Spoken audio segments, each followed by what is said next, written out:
I was about 10 years old, and I was the youngest of three brothers. Well, unbeknownst to me, there was a young teenager in our community who did not grow up in the community, but in an orphanage. And when he came to our village, because his relatives had invited him, he felt such a care and warmth and a welcome that's where he wanted to be. That's where he was longing to be, to belong to that community. So I don't know how much my parents thought about it, but they definitely thought and prayed about it. And my parents decided to adopt Klaus. Klaus was his name, his short name. Well, that was easier said than done. And with someone who grew up in an orphanage in Romania, and with all the dynamics in between us as three brothers, adding a new one in, put a lot of sand in the gears, and there were challenges, and there was a lot of growing going on in me and in all of us as a family. But I'm thinking back today in deep gratitude for my parents that they did adopt Klaus and that he became my brother, my adoptive brother too. And I think of Joseph, Saint Joseph, whatever we call him, as being the patron saint of all families who adopt, who foster children, who have stepchildren. Joseph got cold feet. He tried to get out of it. He tried to run for the hills. But the message he gets is, love makes a family. Turn to Mary, embrace her. Love this Jesus. He may not be yours biologically, but doesn't love make a family? Doesn't the care, the embrace, the belonging? And so many of us navigate interesting territory when it comes to step families and blended families and all. I think what a beautiful, beautiful role model we all have in Joseph, who says, yes, I'm not leaving, I'm not running, but I'm turning toward Mary. I'm turning toward Jesus and want to raise him as my own. And the message in our overall scriptures, when it really comes down to the basics, is God chooses the vulnerable, God chooses those who are hurting, God chooses those who walk in the shadow of the death in the darkest valley. The people who walk in the darkness, they see the light. And it is on purpose that we celebrate Christmas in the dark season. As I just shared with the confirmation class, we don't remember when Jesus was born in the year. So the first church, when they came together, actually Jesus became the big deal after the resurrection. So trying to backdate, when was Jesus born? Well, we don't really know exactly when he was born, but what makes the most sense? When is it most meaningful to observe and celebrate Jesus' birth? Well, when? When it's darkest, when it's coldest, when it's dreary, when we feel like, So in the darkest winter, the longest night today, that's the promise that new life grows in the darkness.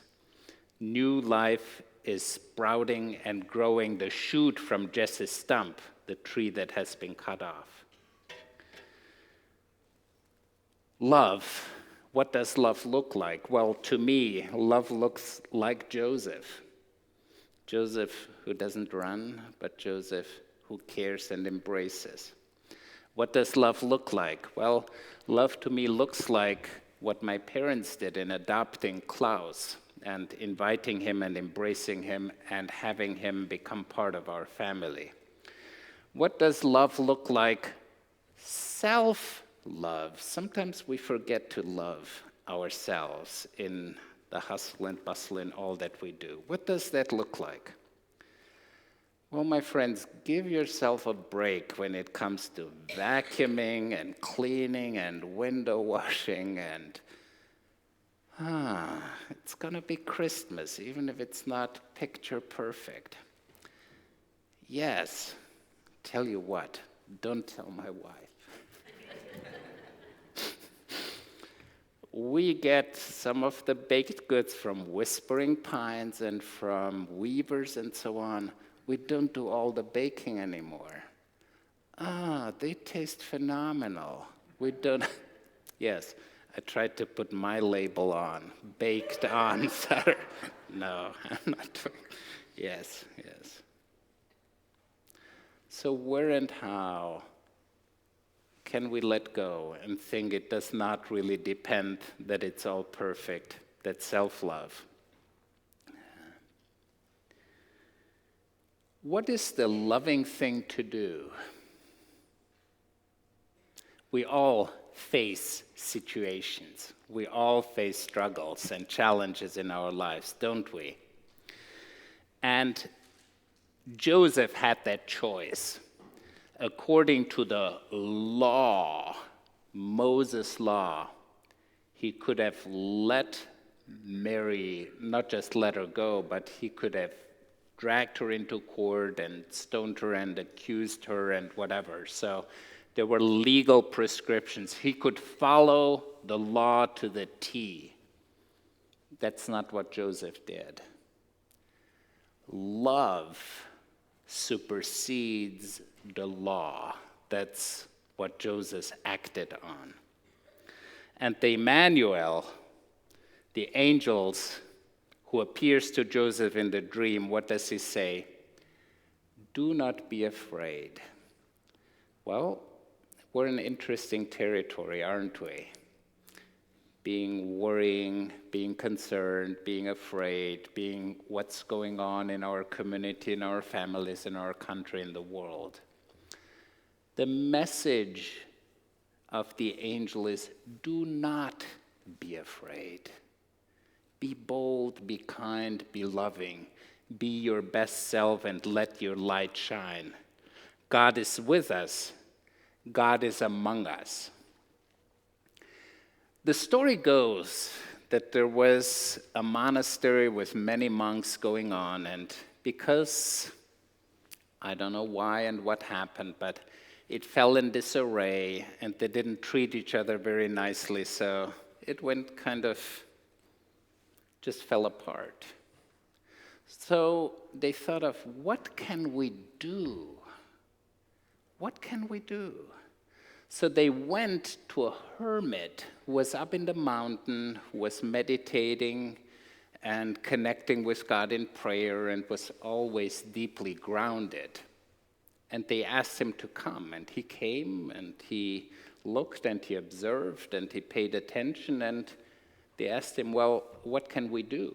And he didn't say anything about what they could do, but what he said is, the Messiah is among you. And they started thinking, well, which one is the Messiah here? It's certainly not me. Is it him? Is it him? And they started treating each other very, very differently. And they thought like, oh, the Messiah is here. The Messiah is among us. The Messiah is present. And it just changed everything. From something that was falling apart to something that was flourishing, recognizing and looking for the Messiah, recognizing and looking for Jesus among us and in each other. And not just in us, but in those who are not here, those who are on the margins, those who are hurting, those who are vulnerable. Looking for him among them makes all the difference in the world. Loaves and fishes, sack. Who are the people on the margin? And how are we invited to love them? Jesus grew up with two dads, And he turned out okay, didn't he?